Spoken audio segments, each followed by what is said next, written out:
Welcome to Interview from Mexico. I'm Laura Carlsen, and I'll be your host as we look at cutting-edge issues with the men and women who know them best, here on TeleSUR.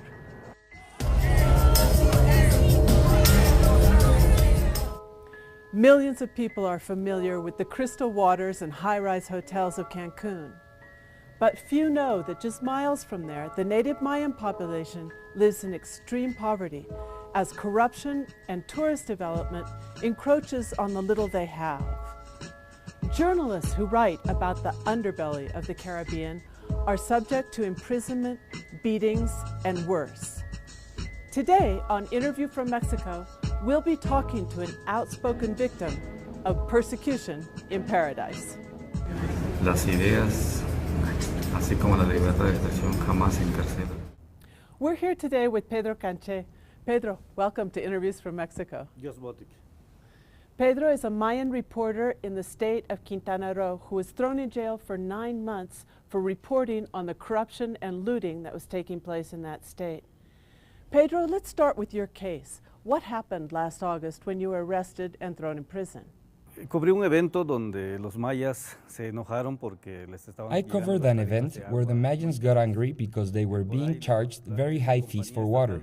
So, the State Water Company, which is the Potable Water Commission, and its officials had the idea of putting meters on the water, really cheap meters, so they could make more of a profit, a higher profit. So, the meters started to charge the Mayans really expensive prices, $80, $90, $120 a month, when a Mayan makes about $40. So, it generated a protest in the Mayan area that started to spread into the communities of Spichil, Tijosuco, Xixachil. It wasn't only the country seat. No Can Felipe, no Ca Felipe Carrillo Puerto, celebrates 175 years since its founding. It is the oldest city in Quintana Roo, the oldest Mayan city. So, the Mayans were protesting, and when I read in the magazine Proceso that the leaders had been arrested for sabotage, I said to myself, this is the news of my people, and I need to cover it. So, I went there, and I started sharing information with my colleagues from Cancun, from national newspapers, including Proceso. And then there was an eviction, when the police went there and violently evicted the Mayans for protesting for something that is a fundamental right, water. Water, like air, is sacred to us. Water is necessary to bathe, to cool off, to grow plants. For the Mayans, there is no work here, so we need to use the money. We need to plant tomatoes. We have to buy seeds, and then we have to plant tomatoes, chilies. You know that we use the habanero chili accompanies all our meals. So the family vegetable garden it is a fact that it needs to be watered. So, well, if it is expensive, how am I going to cultivate my garden? It's going to be much. There's no money. There's no taquim, as we say in Mayan. So when they protest and arrest their leaders, I went out to cover the event. And then I realized they are going to accuse me of being a leader, no?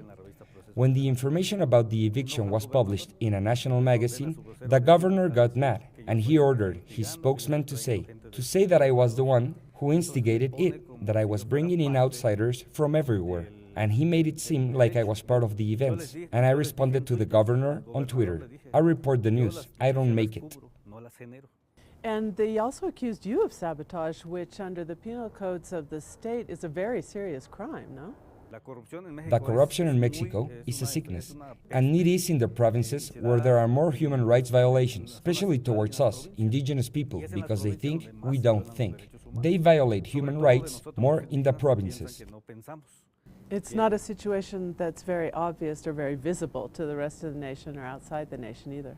Definitely. So, when these things happen that are invisible to the rest of the country, then the corrupt people take advantage of it to attack, like in my case, for example. What happened with the water issue was a government strategy and an event that they took advantage of to say, look, we'll take this opportunity and arrest 2 leaders, and the journalists too. Why? Because in 2013, I reported on the deaths from dengue, like my aunt, like my cousin, who died of dengue. And they didn't want to scare tourists away from Cancun. In Quintana Roo, Cancun is the big tourist center, the resort. So they say, don't talk about these deaths. But I was saying, we need to put out a health warning.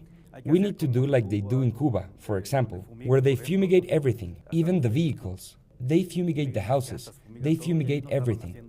But they weren't doing it. Why? Because in 2013, there were elections, and the PRI had bought votes for between 1,000 and 5,000 pesos. So they spent the money. The state of Quintana Roo is 26 billion pesos in debt, and in 2013, well, all of this money was spent on buying votes so that the PRI can continue in power there. So they didn't have any money to confront the epidemic.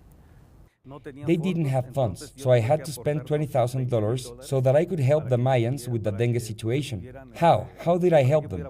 Well, in the ultrasound, because in hemorrhagic dengue 3 and 4, the liver swells. The liver swells, and so the resonance, the ultrasound, costs 40, and the Maya can't afford that. I helped a lot of people with this. I helped with this. I helped with the information in the radio, with loudspeakers on vehicles, playing recordings with information. So I dedicated myself to this, because my aunt had already died, because my cousin had already died, so I was not going to let more Mayans die, whether or not they were related to me.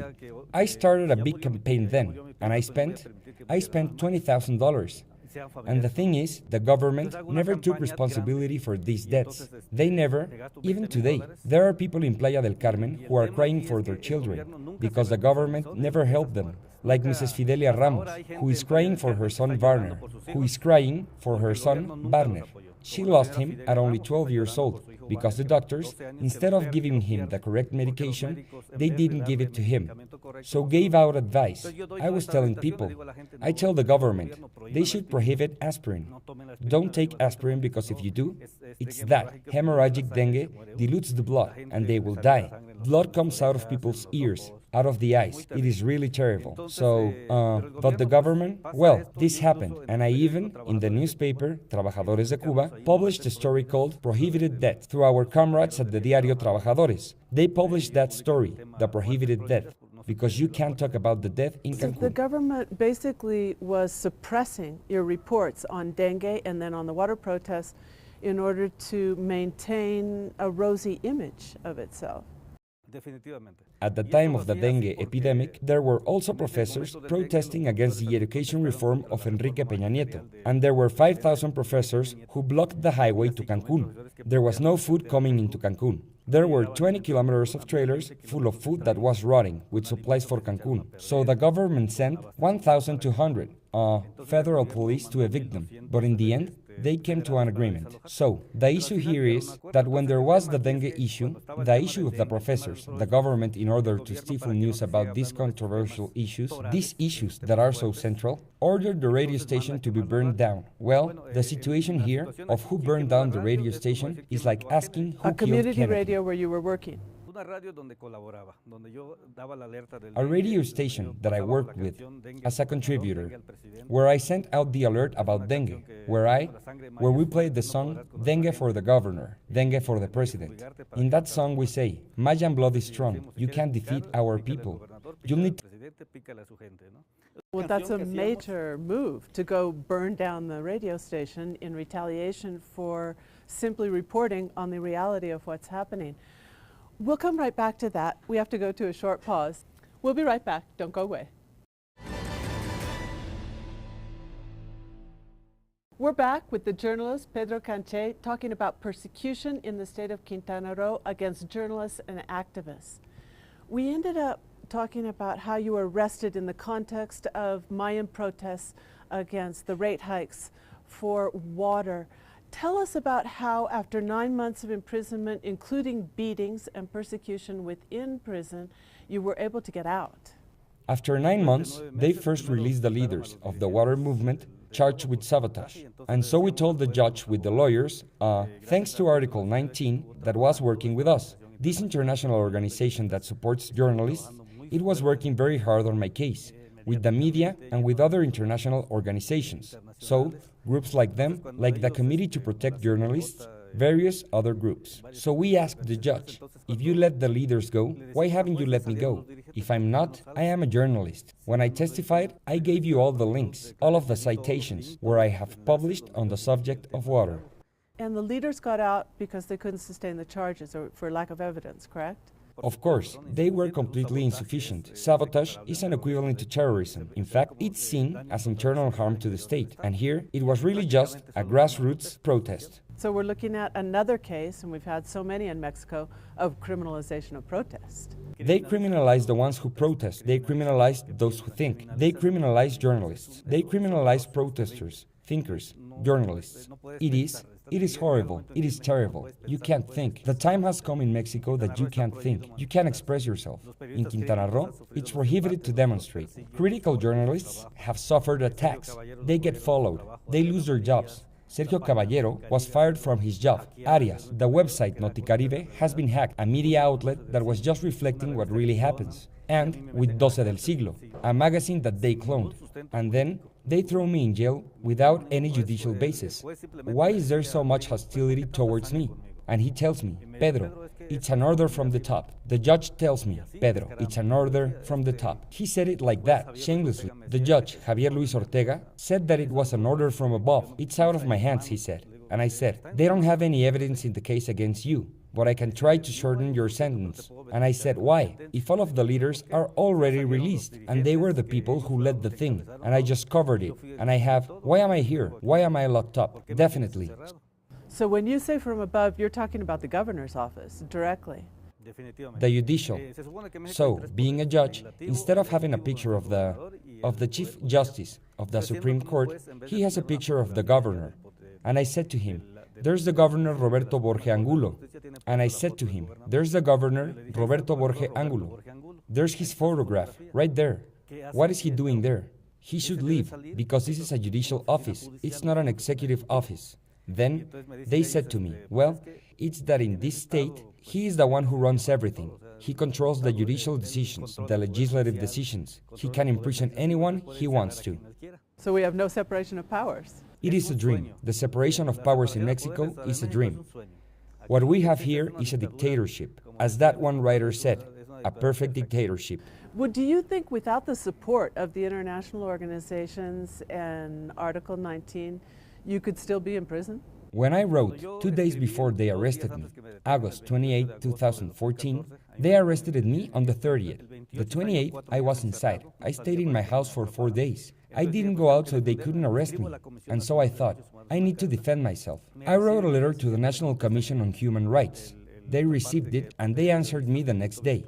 The office that protects journalists, the fifth investigator, that they were already looking at my case. And so I write Article 19. I started to look online. Who can support journalists? Who can? I had never needed to think about this kind of issue, only when they burned down the radio station. There was support for the owner of the station, through a communique from Reporters Without Borders, but nothing else. So I started to look for the address of Reporters Without Borders, but I couldn't find it. But then Article 19 came up, so I said, well, Article 19, I'll go with them first. So I go, and I write to the office in London. I didn't know that they also had an office in Mexico. Most journalists don't know about it. So I think if Article 19 hadn't helped me out, I would still be in jail. They would probably have sentenced me to 20 years. I wouldn't be here talking to you. I wouldn't be watching the people from South America, from Cuba, from Bolivia, from Argentina, from Venezuela. I wouldn't have this opportunity for them to hear me on this show. I'd still be in jail. When I go to jail, they knew that I am right-handed, so they tried to hit me in the right hand. So they attacked your instrument of work, the arm you write with. They attacked if I were left-handed, they would have attacked my left hand. I hoped that they would get confused and cripple my left hand. Then I would be able to write. Now I can write. It's a minimum. It's still. My fingers are numb. They are semi-paralyzed. And this, well, we have to move on. This is an issue later.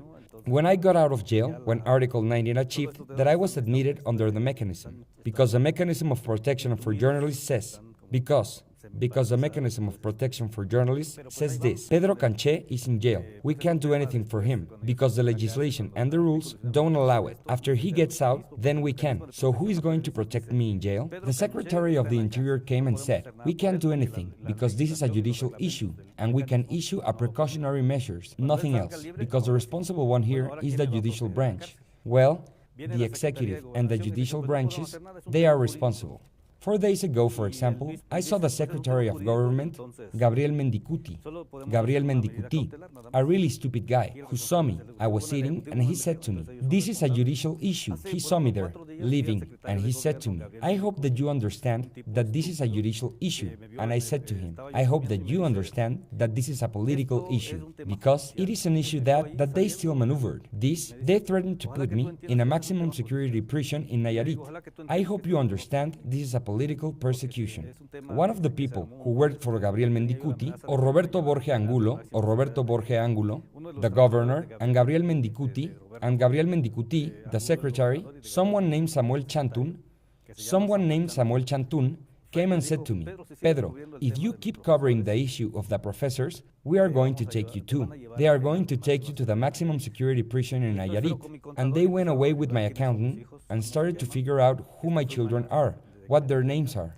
This was about a year before they arrested me, and they started to follow me in vehicles, in white vehicles, in trucks, and they parked a car in front of my business, at my furniture workshop, and they told me, well, they were looking for information, who my customers are, and all of a sudden, I started losing customers, who are the hotel owners from the Riviera Maya. All of a sudden, they stopped coming, because the government is trying to drown me economically. So all of this happens in the context of a series of threats that took place over a period of time against you as a journalist, to silence you as a journalist, and to silence the protests against water hikes and the teachers that you were covering within your area. This is a very serious situation. We're going to take a short pause now. We'll be right back. Don't go away.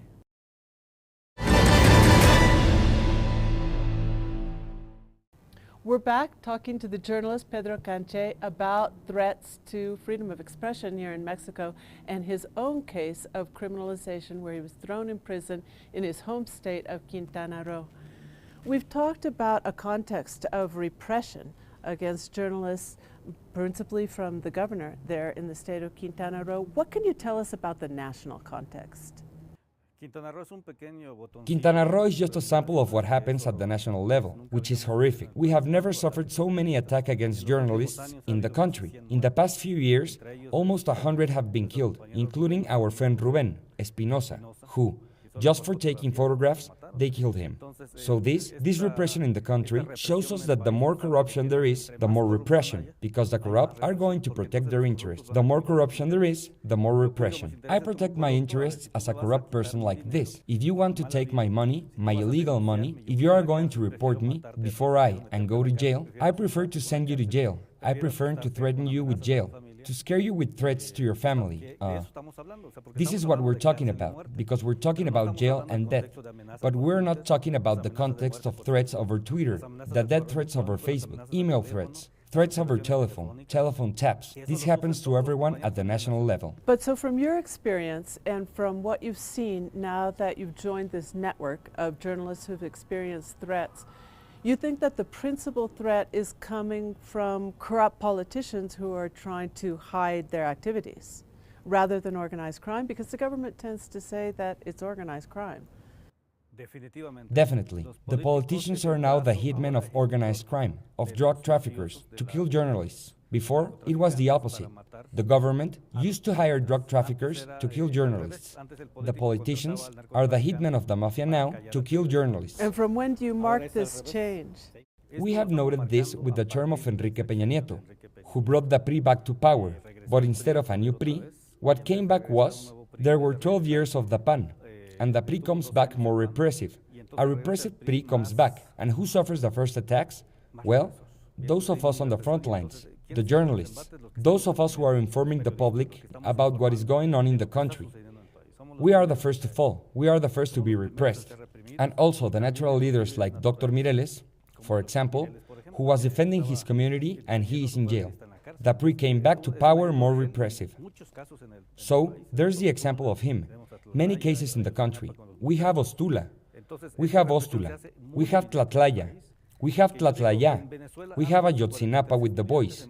So, this repression has become very evident in the country. I ask you, in Venezuela, have 23 students died at the hands of the police? In Venezuela, can you name one journalist who has died that they have killed? You can't. Not in Cuba either. But why does the Inter-American Press Society say that Cuba and Venezuela are the most repressive against journalists? Why? Why don't they say?